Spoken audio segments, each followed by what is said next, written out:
Hi everyone! So, the reason why I'm making this video is because it looks like we're getting a Looking for Alaska movie, and I'm not gonna lie to you guys, I am terrified. You have no idea how terrified I am. I mean, don't get me wrong, I'm really excited because I love this book. It's such an amazing book. The characters and the plot line, it's amazing. Seriously, John Green.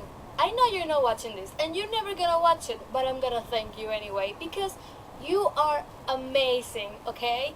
I love your writing, I love your characters, I love everything. And I know that you know how terrified I am because a lot of movie creators, we are really excited about it and terrified about it because they can it can completely forgot the plot line. They completely forgot about the plot line of the story. They completely forgot everything. Percy Jackson. Okay? But it can also go amazing, okay? Hello? The Hunger Games? Harry Potter? Mwah! Amazing. So, let's begin.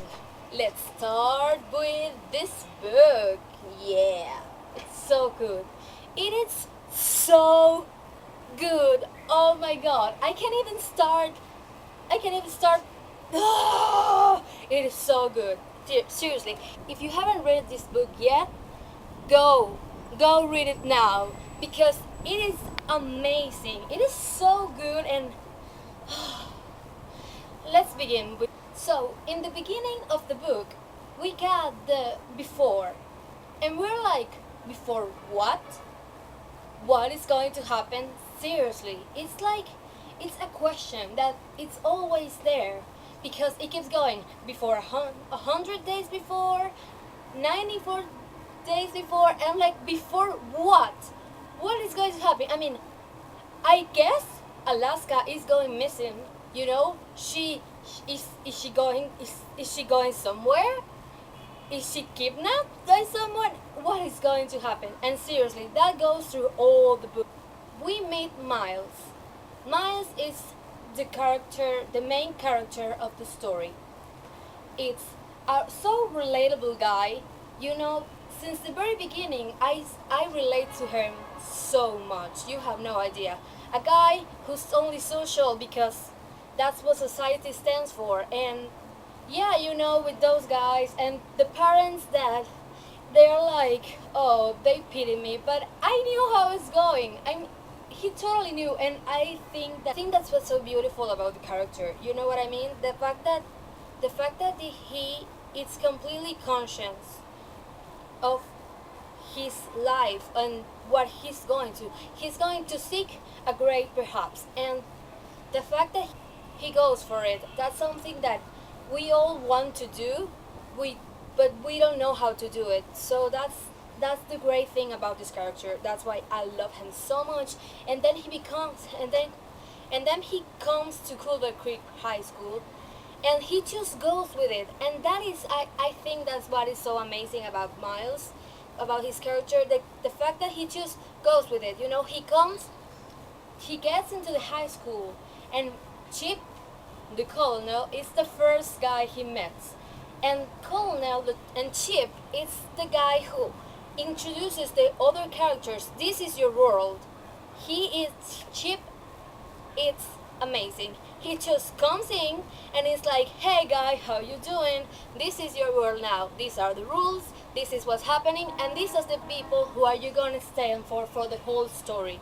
So just go with it. And he just goes with it, and I think that's amazing because not everyone can capture that. Like, this is the rhythm of the story, and he's so adorable and funny. I mean, he loves his mom, and it's like he lives for it. Then we have Alaska. She is so a random character, and it's so beautiful. The fact that when Miles asks her something about that, she's like, what you need to understand about me is that there's nothing to understand about me. You know since the very beginning that this girl is going to break his heart. And if you haven't read the book, go away because I'm about to spoil the whole thing. Go away, go read the book. I'm gonna be here anyway. Go, then come back and we'll talk about it, okay? Bye bye. You're gone?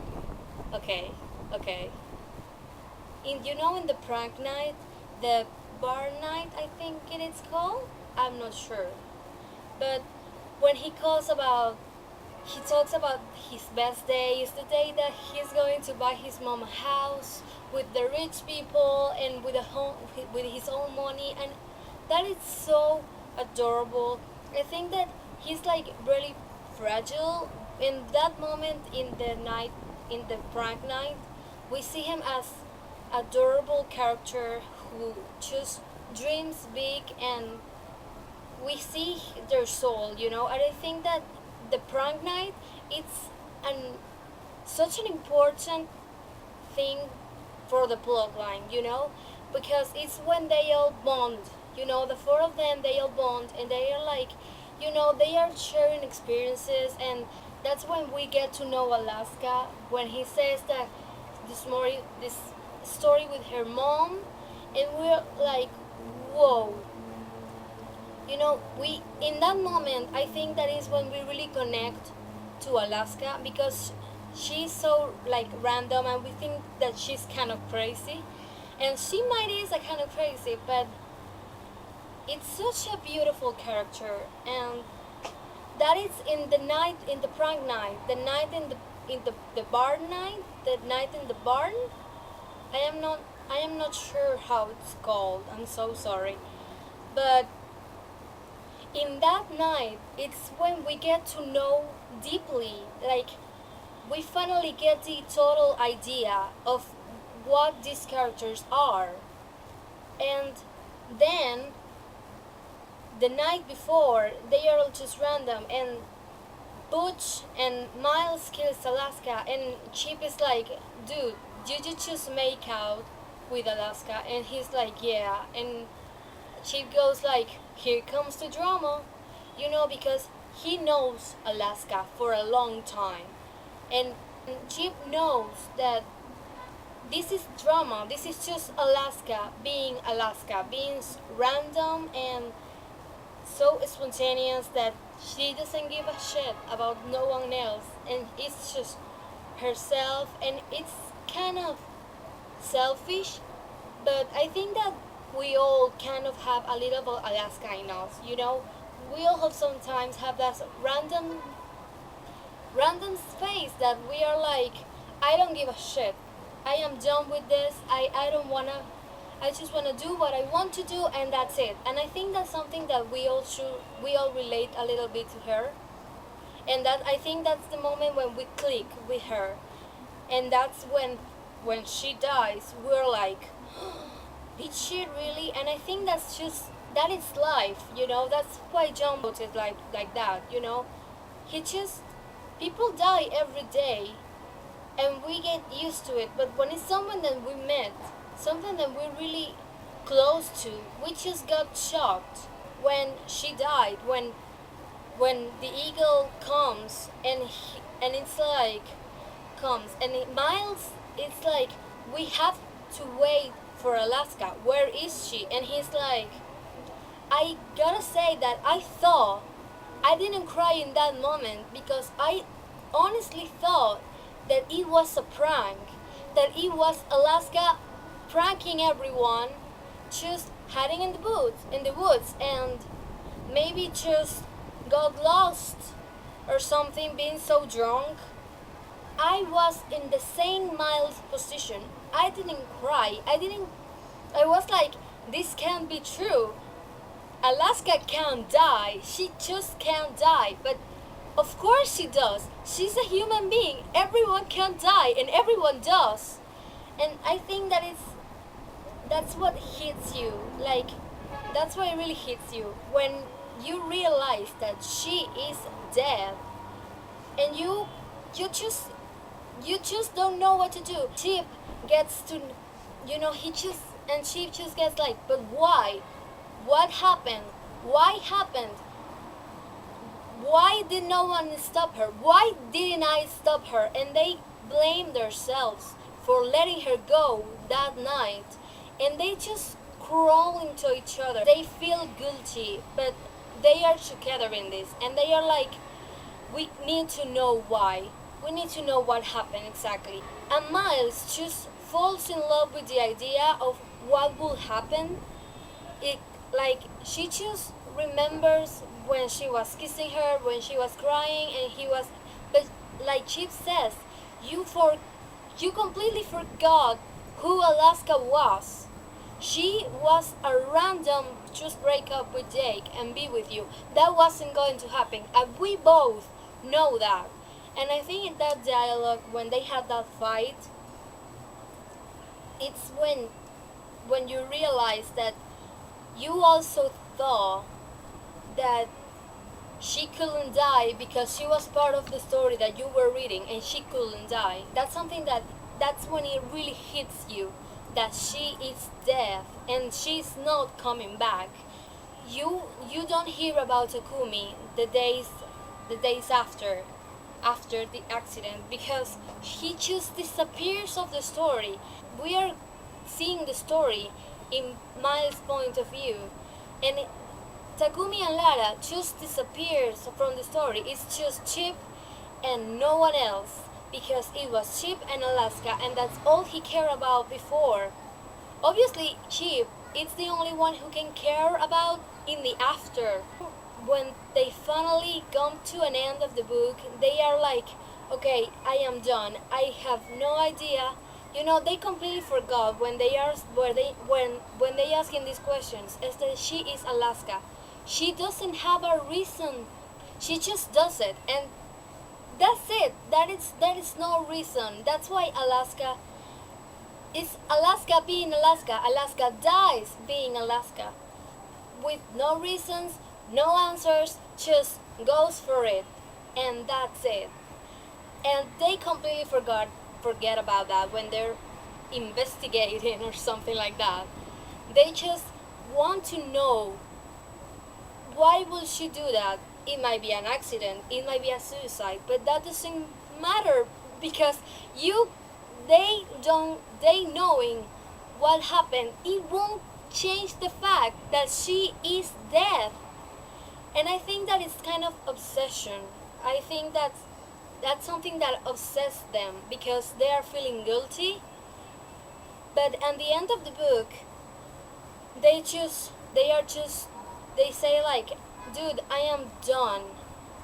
Like, I am done with ghosts that don't want to be found. I am done with ghosts that don't want to tell me answers.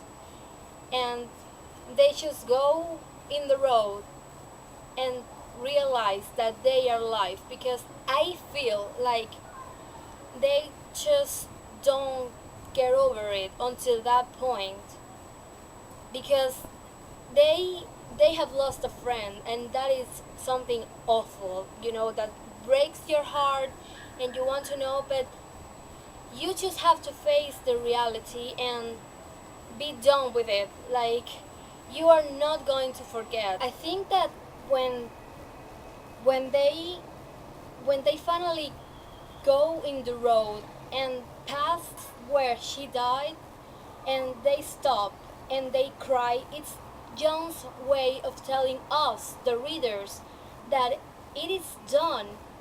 Alaska may be dead, but you are alive. You can go seek the great perhaps and have an amazing future, because you have a life.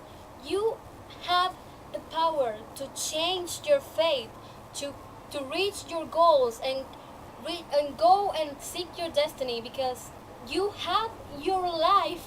Go and enjoy it. I think that's the way of John telling us that this is a book, but you can tell something from the book. It's the fact that you are living and you are going to die in any moment. So you should enjoy it, and you should just go with it and have an amazing, incredible life that you are so proud of living, and that when you die, you don't regret the things that you didn't do.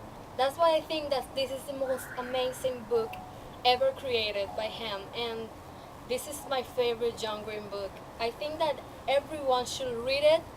Go read it.